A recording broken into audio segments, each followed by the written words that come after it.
Josué, 5. 1. Lorsque tous les rois des Amoréens à l'occident du Jourdain et tous les rois des Cananéens près de la mer apprirent que l'Éternel avait mis à sec les eaux du Jourdain devant les enfants d'Israël jusqu'à ce que nous eussions passé, ils perdirent courage et furent consternés à l'aspect des enfants d'Israël.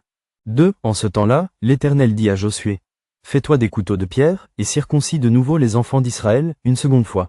3. Josué se fit des couteaux de pierre, et il circoncit les enfants d'Israël sur la colline d'Aralos. 4. Voici la raison pour laquelle Josué les circoncit. Tout le peuple sorti d'Égypte, les mâles, tous les hommes de guerre, étaient morts dans le désert, pendant la route, après leur sortie d'Égypte. 5. Tout ce peuple sorti d'Égypte était circoncis.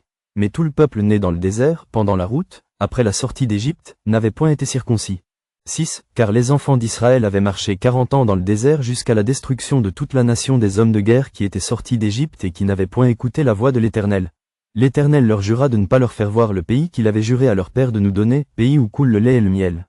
7. Ce sont leurs enfants qu'il établit à leur place. Et Josué les circoncis, car ils étaient incirconcis, parce qu'on ne les avait point circoncis pendant la route. 8. Lorsqu'on eut achevé de circoncire toute la nation, ils restèrent à leur place dans le camp jusqu'à leur guérison. 9. L'Éternel dit à Josué, aujourd'hui, j'ai roulé de dessus vous l'opprobre de l'Égypte. Et ce lieu fut appelé du nom de Gilgal jusqu'à ce jour. 10. Les enfants d'Israël campèrent à Gilgal, et ils célébrèrent la Pâque le 14e jour du mois, sur le soir, dans les plaines de Jéricho. 11. Ils mangèrent du blé du pays le lendemain de la Pâque, des pains sans levain et du grain rôti, ils en mangèrent ce même jour. 12. La manne cessa le lendemain de la Pâque, quand ils mangèrent du blé du pays. Les enfants d'Israël n'eurent plus de manne, et ils mangèrent des produits du pays de Canaan cette année-là. 13. Comme Josué était près de Jéricho, il leva les yeux, et regarda. Voici, un homme se tenait debout devant lui, son épée nue dans la main.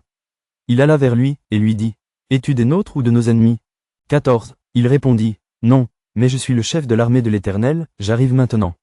Josué tomba le visage contre terre, se prosterna, et lui dit, qu'est-ce que mon Seigneur dit à son serviteur?